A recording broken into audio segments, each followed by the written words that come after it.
Dan seandainya sekali-sekala kita diingatkan tentang kecuaian kita, kealpaan kita dan kekurangan kita di dalam berbakti kepada Allah, dengan baki yang umur yang ada ini, bolehlah kita berbetulkan mana-mana yang masih lagi kurang ataupun cacat celah. Muslimin sidang hadirin yang dirahmati Allah sekalian,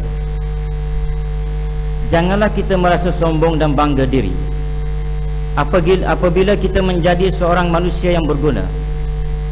Sama ada yang disebut berguna itu menjadi manusia yang bertaraf pegawai besar dan tinggi, ataupun berguna kerana menjadi seorang ahli korporat perniagaan yang berjaya, atau apa jua yang kita rasakan kita adalah satu orang manusia yang berguna. Kerana tafsiran masyarakat, berguna itu kadang-kadang berjaya di dalam hidupnya di dunia ini.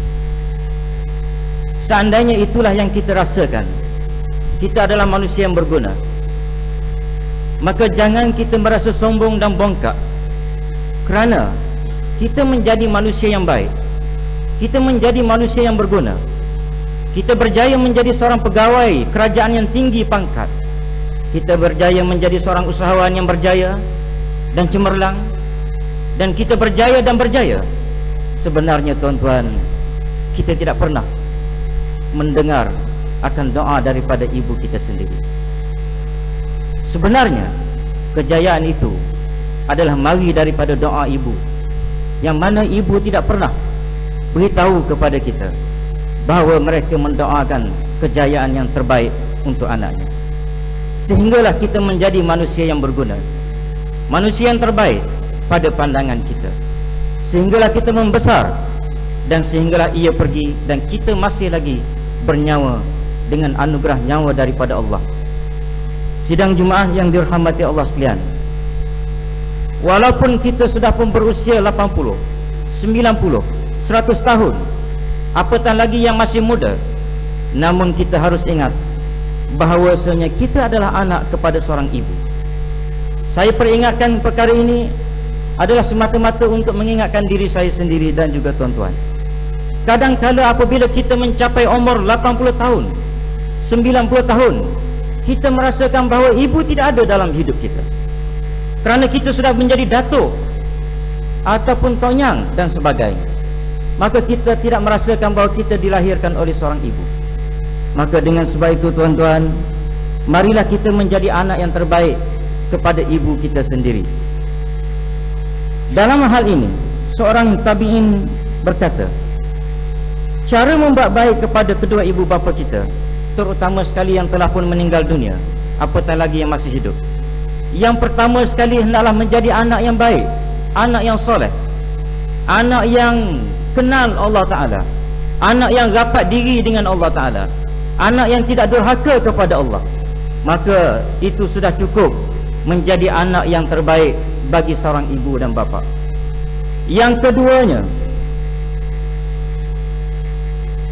anak yang baik itu dianggap sebagai anak yang terbaik berbakti kepada ibunya dan bapanya apabila ia mendoakan 5 kali satu hari. Dan doa yang paling baik tuan-tuan ialah sembahyang. Sembahyang itu sendiri pada istilahnya ad-doa. As-salah ialah ad-doa. Sembahyang itu adalah doa. Maka tuan-tuan, seandainya kita ingin berbakti kepada kedua ibu bapa, maka seandainya sebelum ini kita tidak pernah mengerjakan sembahyang, ataupun kita hanya mengerjakan sembahyang pada hari Jumaat sahaja, maka marilah kita tampung semula kesilapan kita itu dengan mengerjakan salat 5 waktu sehari, agar kita menjadi anak yang terbaik dan taat kepada kedua ibu bapa kita. Kerana itu yang dikatakan oleh para ulama, berdoa 5 kali satu hari adalah menggambarkan anak itu adalah anak yang taat. Dan seandainya ibu bapa kita telah meninggal dunia, maka pada masa itu kita hendaklah menghubungkan silaturahim dengan keluarganya, ataupun dengan sahabat handainya yang baik dengan dirinya sendiri. Dan yang ketiganya ialah, seandainya ibu bapa telah meninggal dunia, maka amalan yang patut dilakukan oleh seorang anak ialah sentiasa berdoa kepada kedua ibu bapanya, dan juga banyakkan bersedekah. Sidang hadirin yang dirahmati Allah sekalian, minggu lepas saya telah pun membaca sepotong hadis. Satu orang lelaki yang segak, gagah perkasa, apabila Sayyidina Umar dan juga Abu Bakar menyatakan alangkah baiknya lelaki ini jika digunakan untuk berperang fisabilillah kerana badannya gagah perkasa, maka perkara itu didengari oleh Nabi SAW. Apakah kamu fikir berjihad fisabilillah itu berperang? Sedangkan antaranya, kalau kamu waman sa'a ala walidayhi liyu'ifahuma fahuwa fisabilillah, seandainya kamu bekerja cari makan untuk melayani dan juga menjaga kedua ibu bapa kamu, maka itu juga adalah merupakan jihad fisabilillah. Salah satu daripadanya ialah jaga kedua ibu bapa. Kita cari makan selain daripada ala nafsi, ke atas diri aku sendiri, cari makan untuk keperluan hidup aku sendiri. Selain daripada itu, kita cari makan kerana nak bagi, nak support mak bapak kita yang mungkin berada di kampung. Maka Nabi kata, kalau itulah yang kamu lakukan, itu juga dikira jihad fisabilillah. Sidang hadirin yang dirahmati Allah sekalian, saya ingin menarik perhatian semua bahawasanya beri makan, jaga ayah dan ibu ini adalah tugas kita sebagai anak lelaki.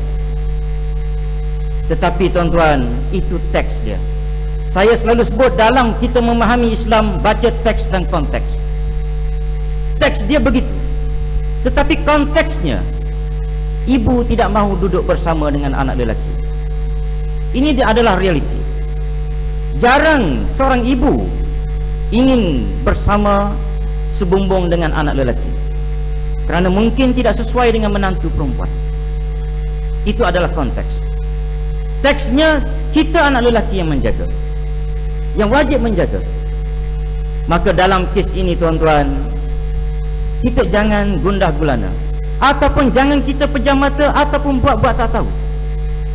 Apabila ibu kita mahu duduk dengan kakak kita di kampung, adik perempuan kita di kampung, maka kita melepaskan diri daripada tanggungjawab untuk menjaga ibu dan bapa kita sendiri.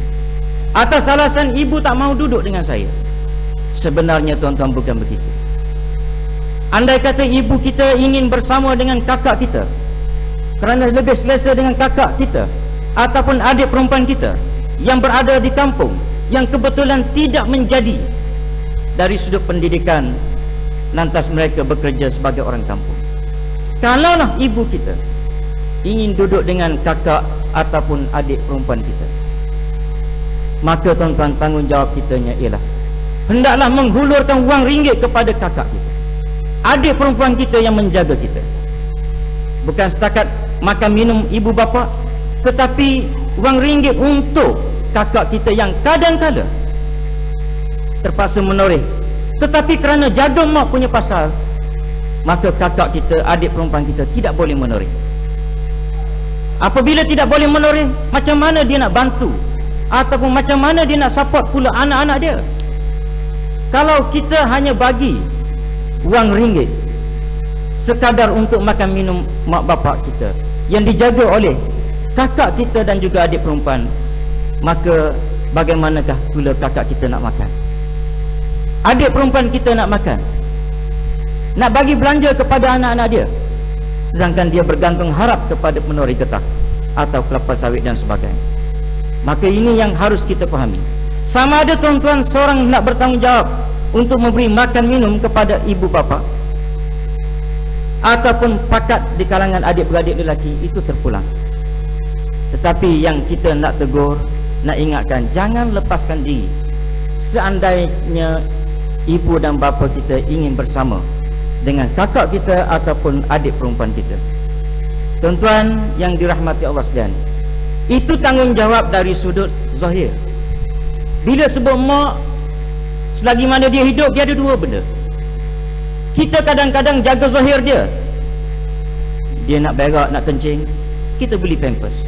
kita sediakan wang ringgit untuk ayah dan ibu kita yang memerlukan pampers. Nak makan, kita sediakan wang ringgit. Tapi ada satu benda yang kita tak jaga. Ada satu lagi yang ada pada ayah kita, ibu kita yang tua, iaitulah roh dia. Kalau tak ada roh, dia sudah mati. Bila sudah mati, tak perlu jaga dari sudut fizikal dia. Maka tuan-tuan, yang ini kita harus ingat. Kadang-kadang ibu kita sebenarnya mengimpikan, oleh kerana dia sudah tua. Begitu juga dengan bapa kita, mengimpikan untuk menunaikan ibadat umrah setiap tahun. Mungkin haji telah pun dia pergi, tetapi umrah masih lagi belum pergi. Maka alangkah bahagianya seorang ibu dan juga seorang bapa apabila didapati anak-anaknya pakat share. Keluar 1,000 seorang, anak 12 orang dapat 12,000. Akhir sekali mak ayah boleh pergi ke Mekah tiap-tiap tahun. Apalah dengan wang sebanyak 1,002 yang kita hulurkan bagi membiayai jaga rohani mak kita. Maka sebenarnya mak kita amat gembira kalau itulah yang kita lakukan. Dengan sebab itu tuan-tuan, kita harus ambil kira benda ini. Dan yang kedua tuan-tuan, jaga mak ayah kita ini bukan semasa dia hidup dalam dunia. Bahkan bila dia meninggal, mati, maka jasadnya tak perlu dijaga, tetapi roh pula perlu kita jaga. Ibu kita, ayah kita yang telah pergi meninggalkan kita, mati, meninggal dunia, mereka amat mengharapkan supaya anak-anak tolong jaga roh mereka yang mungkin sedang menderita di dalam kubur alam barzakh. Maka dengan sebab itu tuan-tuan, mereka mengharapkan doa daripada anak-anak, mereka mengharapkan sedekah daripada anak-anak, seperti mana yang telah berlaku kepada Sa'ad bin Ubadah. Berjumpa kepada Nabi, ya Rasulullah, ibuku telah meninggal dunia, sedangkan pada masa itu aku tidak ada di sisinya. Wahai Rasulullah, andai kata aku bersedekah bagi pihak ibuku, apakah ianya mendatangkan manfaat kepada ibuku yang sedang berada di dalam kubur? Nabi menyatakan ya. Kalau begitu ya Rasulullah, engkau menjadi saksi di hadapan Allah. Bersaksilah wahai Rasulullah, bahwasanya hari ini aku bersedekah kebun kurma dan juga anggur yang disebut sebagai al-mikhrab. Aku sedekahkan kebun itu untuk makku. Maka Nabi pun menggunakan kebun tersebut seperti mana yang diamanahkan oleh Abu Ubadah. Maka inilah yang dikatakan anak yang jaga roh mak dia walaupun dalam kubur. Tetapi tuan-tuan, sayang 1000 kali sayang apabila meninggal dunia, yang selama ini anak tidak boleh cuti untuk menziarahi sakit dan deritanya ibu bapa mereka, tak dapat nak cuti. Tetapi bila mati tuan-tuan, boleh cuti seminggu, boleh cuti 3 hari, semata-mata kerana nak bersidang untuk membahagikan harta pusaka. Alangkah baiknya kalau kita bersidang, lalu kita memperuntukkan sebahagian daripada harta pusaka yang kita miliki, itu kita peruntukkan sebahagiannya untuk kita sedekahkan fisabilillah, agar ianya dapat dirasai oleh ibu kita yang sedang berada di alam kuburan. Maka inilah sepatutnya dan sewajarnya yang berlaku kepada anak-anak. Dalam masa yang sama, ibu bapa juga mengharapkan agar anak-anaknya tidak melakukan dosa dan maksiat kepada Allah.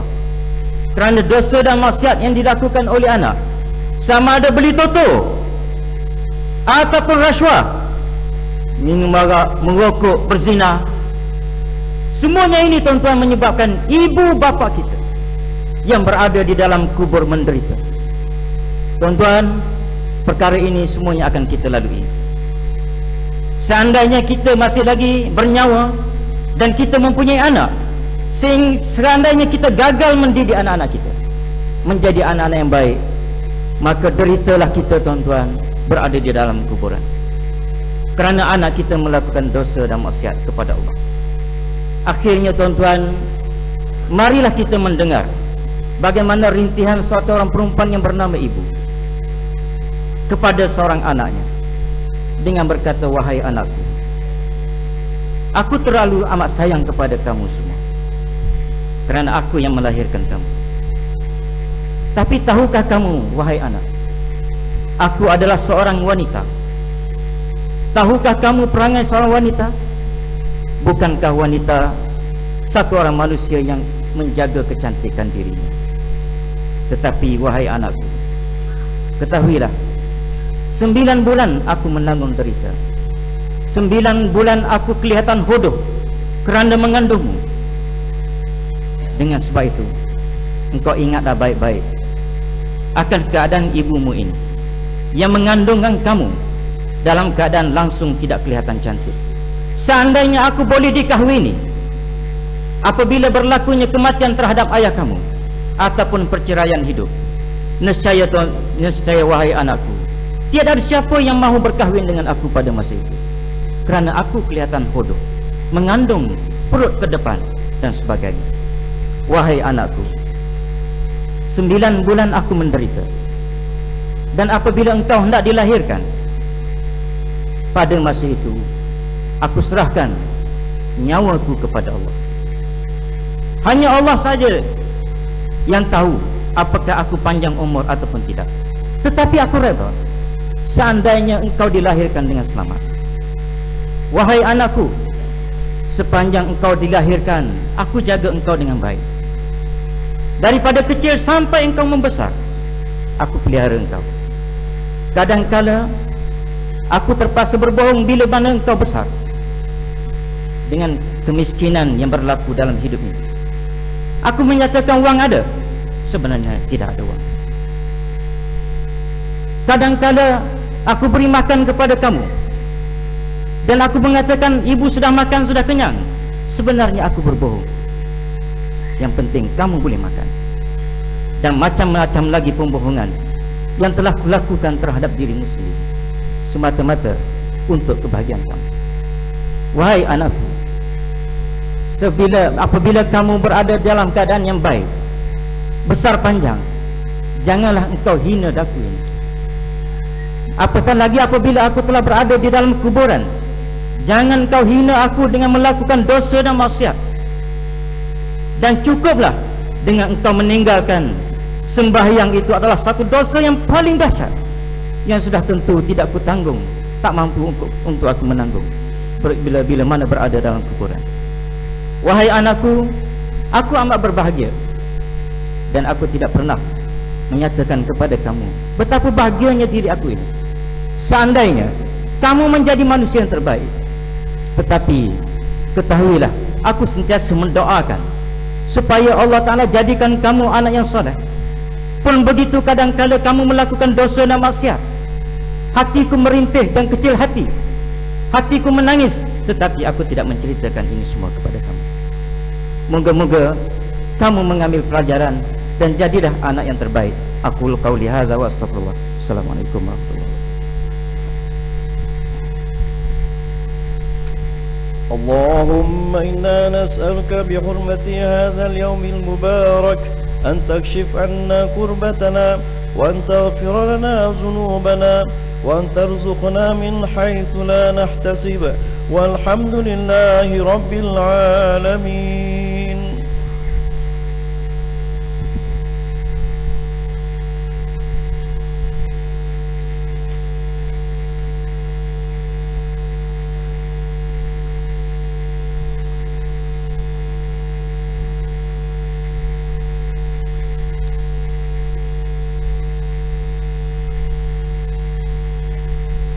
Alhamdulillahilladzi ja'alana minal muslimin wa razaqana minat thayyibat. Asyhadu an la ilaha illallah wa asyhadu anna Muhammadar Rasulullah. Allahumma shalli wa sallim wa barik ala sayyidina Muhammad.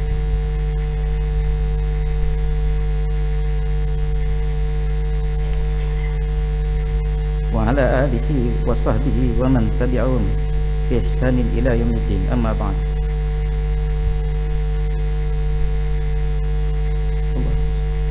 Fa ya ibadallah ittaqullah faqad fazal muttaqun.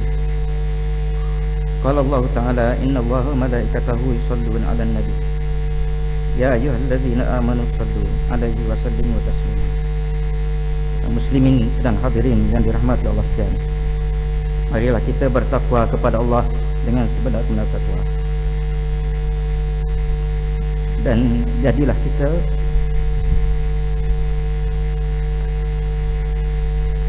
yang baik. Mudah-mudahan Allah Ta'ala sentiasa mengasihani ayah-ayah kita yang mungkin telah pun pergi. Dan saya juga ingin mengumumkan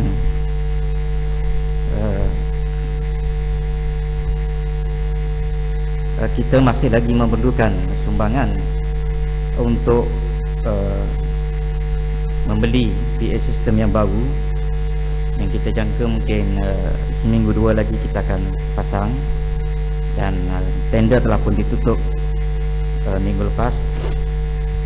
Jadi kalaupun tuan-tuan ingin memberi sumbangan, niatkanlah kepada ibu bapa sendiri, sama ada di masih hidup ataupun yang telah mati.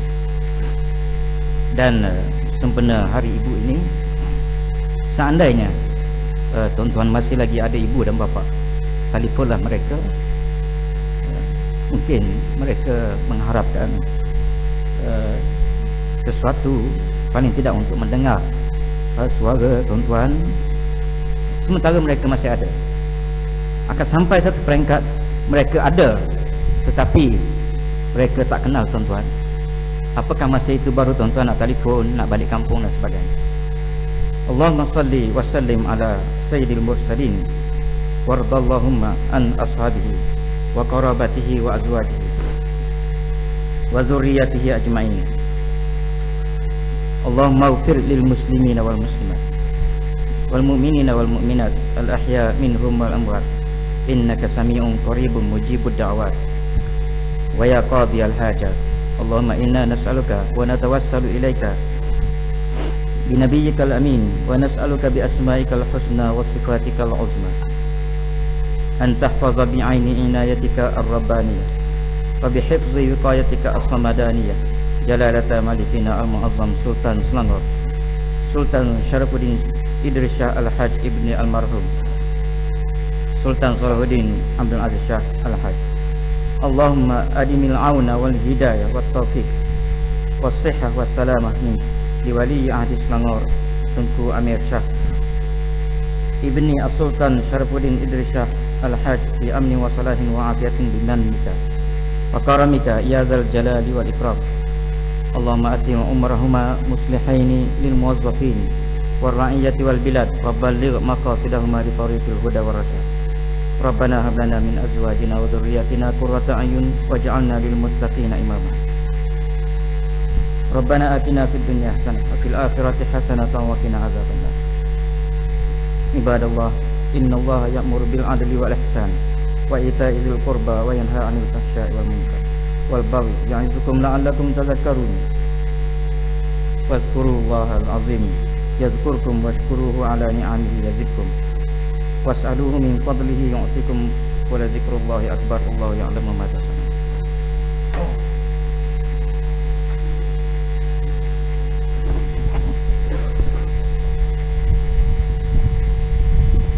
Allahu akbar, Allahu akbar. Ashhadu an la ilaha illallah. Ashhadu anna Muhammadar Rasulullah. حي على الصلاة حي على الفلاح قد قامت الصلاة قد قامت الصلاة. الله أكبر الله أكبر لا إله إلا الله.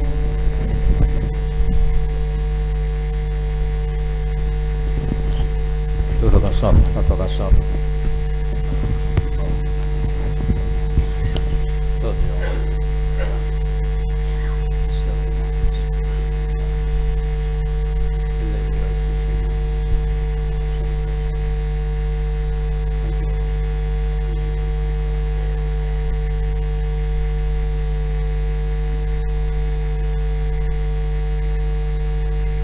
الله أكبر.